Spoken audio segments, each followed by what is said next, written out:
guys, what's up? Today we are reviewing No Game No Life.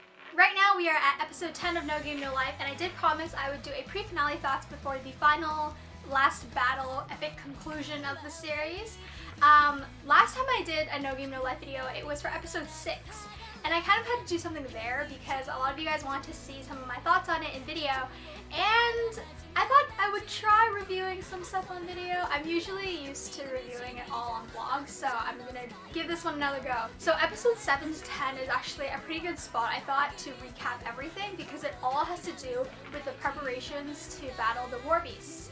Episode 7 was really unique. When I look back on it, it was actually one of the less actiony kind of episodes, but there was still a lot of like story development. So in episode 7, Blank is kind of searching around the castle, searching around the city, just looking for different things to kind of like help them and give them more knowledge about the war beasts. But they find out that there isn't any. It's only towards the end of the episode that they find this like hidden little room within the king's chambers with all these little tips and stuff that he wrote down from his previous battles from the war beasts. So Steph's grandfather wasn't exactly an idiot, and he did leave a lot of stuff for like future kings so that they would have a better chance at fighting the war beasts. So I really respect him for that, and I really like how they fleshed out his character through Steph's flashbacks and little scenes, sometimes comedy scenes. He actually doesn't even appear. By the time the story actually begins, he is already passed away, but it's really cool how they kind of worked his role into the dynamics of the main story. As the story progresses, Sora and Shiro do go to the Eastern Federation,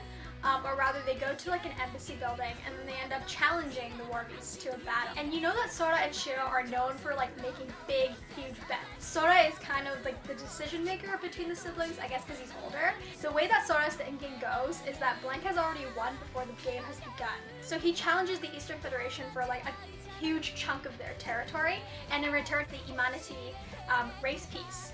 And the race piece is like everything that you are, everything that you will be, and all the territory and everything you own. So it's literally betting your entire existence.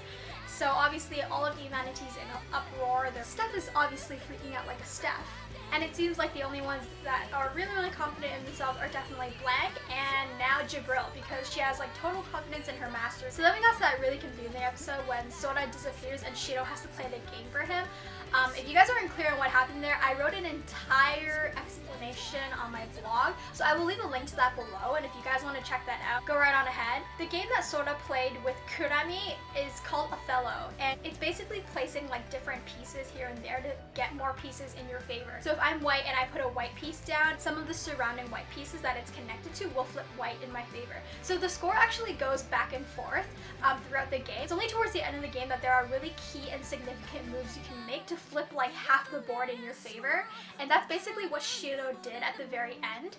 She kind of figured out what her brother was doing, and obviously only she could have figured it out because she's absolutely brilliant and she knows Sora better than anyone. So the last 3 pieces are key because Shiro can literally in her mind figure out all the possibilities that the board is going. She plays the piece down on an imaginary part of the board, which is pretty amazing. And so she kind of like sees it in her mind, and so all that magic happens, game magic and whatnot. And in the end, she does bring Sora back. And what's really cool about the episode is that you got a lot of Sora development and a lot of Shiro development. At the beginning of the series, I was pretty scared that Sora and Shiro's biggest weakness is that they can't be apart from each other. So what if someone made a game rule where they were separated? So they would totally not be able to function and Blank would lose. But it shows here that they can function separately and that they are very capable people on their own.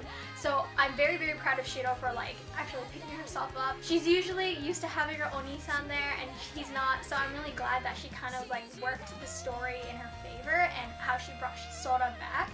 The cool thing about Sora's development after the game is that the last 3 pieces are supposed to be the most essential parts to your identity and your existence and who you are, and none of them actually had to do with Sora himself. The 3rd piece was the strategy to win the game.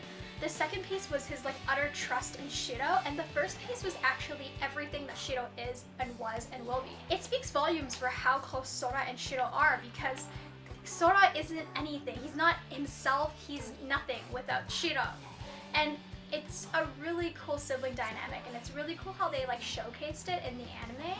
They didn't do any sappy stuff, there was no incest implied whatsoever, and I just really like how their relationship as siblings was presented to us. So Kurami does end up losing, And what Sora does is he swaps memories with her and he kind of gets her onto his side without using the game pledges. So she's utterly convinced of Sora's plan. And with Kurami on the team means Feel is also on the team. Feel is that elf that follows Kurami around.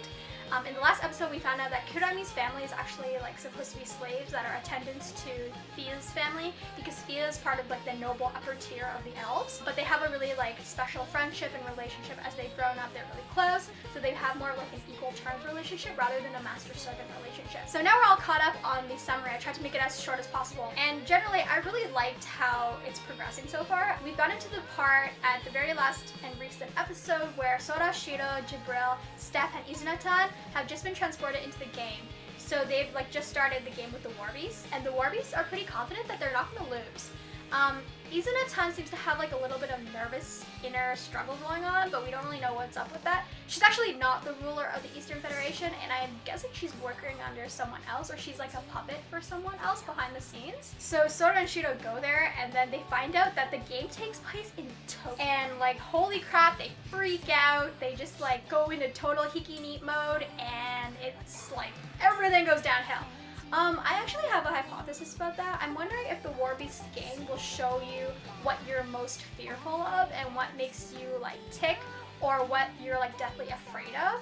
So it's like working at your innermost, deepest weakness, and while you're kind of like at a disadvantage because of that, the Warbeasts will kind of come in with their truth and lie reading abilities and their like magic abilities or whatnot, and just kind of be able to like win. I'm wondering if it's like a disadvantage advantage kind of thing, or if it's actually because the Warbeasts know about Tokyo, because all the other races don't know anything about the other world, and because Sora and Shiro are brought here by Tet, I don't think any other race has that power. So I'm thinking it's one of those like, oh, this is your innermost weakness, you have to like conquer it kind of thing. However, because No Game No Life has been so innovative with their storytelling so far, what I've just told you sounds kind of cliche now that I think about it. So I don't know. We'll have to wait and see. But I'm really curious as to how this is going to turn out, because Tokyo is literally their worst nightmare. It kind of goes back to the beginning of the story when they say like life is a shitty game, because life in like the real world doesn't have rules, it has no intention. It's like, what is the meaning of life? I don't know.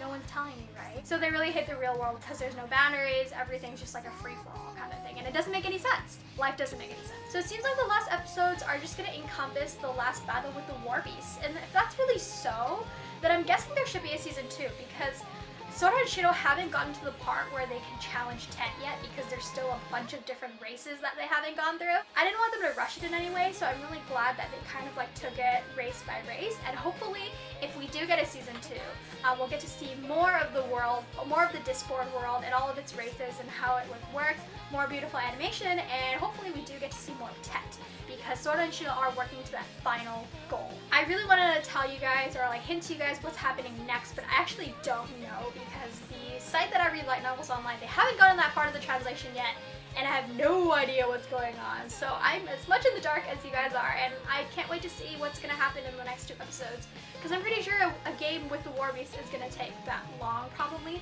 unless they somehow throw some crazy twist in there and Tet appears, or there's like some outer interference. I don't know. We'll have to see how they wrap this up, or if they leave it hanging. But basically, these are my pre-finale thoughts. I have really enjoyed No Game No Life this season. I really wish it was 24 episodes, because they're doing 24 episodes for Mahoka, and Mahoka is like going at a crawling pace. And No Game No Life, I think it could really deserve 24 episodes, but I guess they're going to kind of split it up, keep the suspense building, keep all the fandom building. So let me know what you guys think of No Game No Life so far. People who have watched it all really like it. I haven't met someone who doesn't like it yet, and that's a good thing. That is a really amazing thing, actually. And people who haven't looked at No Game No Life are probably just kind of turned off by the really colorful and sometimes girly animation, but I really like the animation. I think it's really nice, really bright, just really detailed, and it's really rare to see characters outlined in like purple and magenta. Anyways, thank you guys very much for watching. If you like this, don't forget to hit like or subscribe or comment on what you think of the series so far, and I will talk to you all very soon. Bye!